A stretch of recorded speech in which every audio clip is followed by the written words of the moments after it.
अस्सलामुअलैकुम स्टूडेंट्स, उम्मीद है आप सब खैरियत से होंगे। स्टूडेंट्स, आज हमारा टॉपिक है सिमेट्रिक मैट्रिक्स। तो सबसे पहले हम देखते हैं कि सिमेट्रिक मैट्रिक्स की डेफिनेशन क्या है। फिर हम देखेंगे कि एग्ज़ाम्पल के साथ कि सिमेट्रिक मैट्रिक्स क्या होते हैं। जी, a square matrix is symmetric if it is equal to its transpose. तो कहने का मकसद ये है कि कोई स्क्वायर मैट्रिक्स हो और उसका हम ट्रांसपोज लें, तो ट्रांसपोज लेने के बाद वो एज इट इज़ वही मैट्रिक्स हमारे पास आ जाए, तो इसको हम बोलेंगे सिमेट्रिक मैट्रिक्स। जी, तो इसके अंदर दो चीज़ें आई हैं, मैंने अंडरलाइन की हैं। एक स्क्वायर मैट्रिक्स, तो स्क्वायर मैट्रिक्स का टॉपिक तो वैसे पहले गुजर चुका है। आपकी अंडरस्टैंडिंग के लिए थोड़ा सा मैं मज़ीद बता देता हूँ कि स्क्वायर मैट्रिक्स कौन से मैट्रिक्स होते हैं। ये नीचे एक एग्ज़ाम्पल दी गई है, उसको आप देख लें। ए हमारे पास एक मैट्रिक्स है, इसकी एंट्रीज़ हैं ए बी सी डी।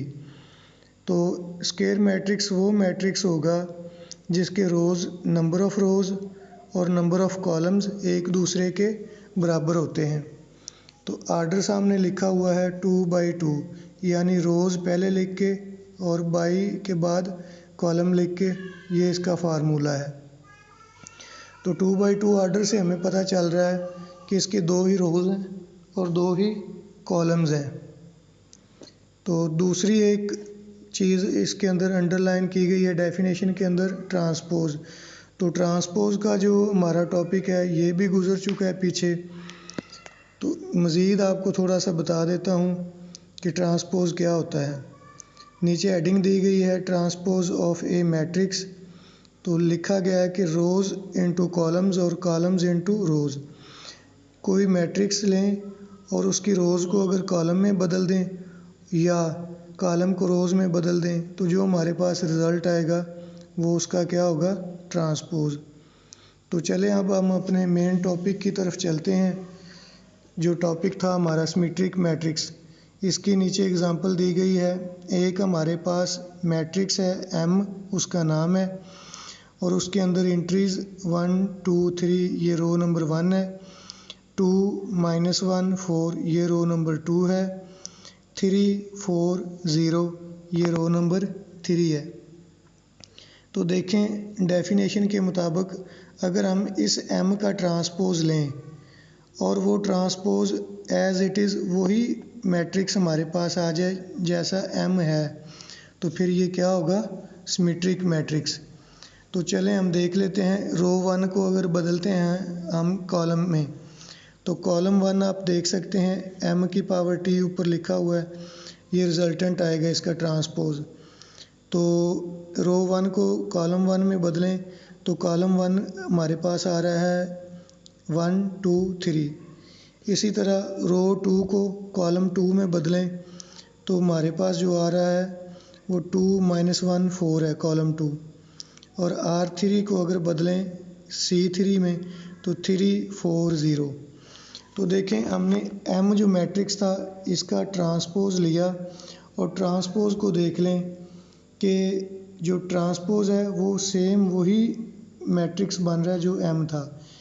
देखें एम के अंदर पहली रो थी 1 2 3, तो ट्रांसपोज वाला जो है एम जो मैट्रिक्स, उसकी भी पहली रो 1 2 3 है। इसी तरह जो ओरिजिनल था उसकी रो नंबर 2 है 2 -1 4, और जो ट्रांसपोज वाला है हमारे पास मैट्रिक्स उसमें 2 -1 4। यानी कहने का मकसद ये है कि हमने ट्रांसपोज लिया एम का और जो हमारे पास ट्रांसपोज के बाद मैट्रिक्स बना वो वही था जो एम ओरिजिनल था। तो ये हमारे पास ऐसे मैट्रिक्स जो होंगे वो सिमेट्रिक मैट्रिक्स होंगे। तो एक उसने बताया था स्क्वायर मैट्रिक्स का, तो ये दोनों स्क्वायर मैट्रिक्स भी हैं, इनका जो है आर्डर वो 3/3 है। जी, तो दूसरे हमारे पास है आज टॉपिक जो है इसके अंदर वो है स्क्यू सिमेट्रिक मैट्रिक्स। तो स्क्यू सिमेट्रिक मैट्रिक्स कौन से मैट्रिक्स होते हैं ये हम देखते हैं। हम a square matrix A is said to be skew symmetric if A का transpose is equal to minus A. जैसे हमने पीछे वाले टॉपिक के अंदर ट्रांसपोज लिया तो हम इसका ट्रांसपोज लेंगे किसी एक ए मैट्रिक्स का, और अगर उसका जो रिज़ल्टेंट मैट्रिक्स आएगा वो माइनस ए हो जाए, मसलन माइनस ए क्या है, ये नेगेटिव ऑफ ए, तो नेगेटिव ऑफ ए वाला टॉपिक भी हमारा पीछे गुजर चुका है।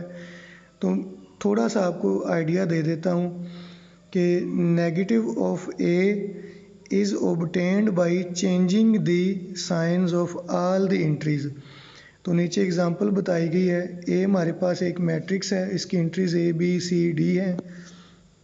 तो अगर हम ए बी सी डी की जो साइन है, सिंबल, वो बदल दें तो हमारे पास नेगेटिव ऑफ ए आ जाएगा। माइनस ए, माइनस बी, माइनस सी, माइनस डी। तो देखिए हमने ये चारों की साइन बदल दी है, तो ये नेगेटिव ऑफ ए है। तो चलें अब हम स्क्यू सिमेट्रिक को एग्जांपल से देख लेते हैं कि कौन से हैं स्क्यू सिमेट्रिक मैट्रिक्स। जी, ए हमारे पास एक मैट्रिक्स है, उसकी एंट्रीज़ हैं हमारे पास 0 2 3, रो नंबर 1 होगी, -2 0 1, और तीसरी जो रो है -1 और 0। तो अब हम इसका लेंगे ट्रांसपोज, यानी रो को कॉलम में बदलेंगे। तो पहली रो को कॉलम में बदला और इसी तरह दूसरी रो को कॉलम में बदला, फिर तीसरी रो को कॉलम में बदला। तो आप देखें कि जो हमारे पास ए मैट्रिक्स था उसकी जो साइन है वो जो हमारे पास ए का ट्रांसपोज आएगा वो सारी चेंज होंगी।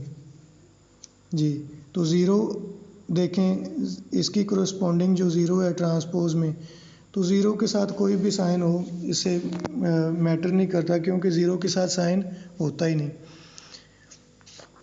तो दो देखें, ये +2 हो गया, यानी ये हम पहले कॉलम नंबर 1 की बात कर रहे हैं। -3 जो था एंट्री वो +3 में चेंज हो गई। अब कॉलम नंबर 2 को देखें, ए के अंदर +2 था, बी वो ए के ट्रांसपोज जब लिया तो ये -2 हो गया। इसी तरह ज़ीरो के साथ कोई साइन नहीं आएगा और -1 चेंज हो गया +1 में।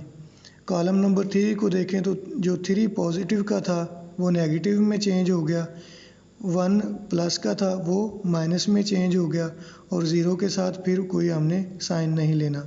तो देखें जो ए का हमने ट्रांसपोज लिया वो इक्वल टू है -a के। तो अब हम इसको कह सकते हैं कि जो ए और ए का ये जो मैट्रिक्स ए है ये क्या है, स्क्यू सिमेट्रिक मैट्रिक्स है। तो उम्मीद है आज का ये टॉपिक आपको अच्छे से समझ आ गया होगा। अगर आपको मेरा चैनल और ये मेरी वीडियो अच्छी लगती हैं तो मेरे चैनल को लाइक करें, सब्सक्राइब करें और बेल आइकॉन को प्रेस कर लें, ताकि मेरी हर आने वाली जो नई वीडियो हो वो आपको मिलती रहे। अपना ख्याल रखिएगा। अल्लाह हाफिज़।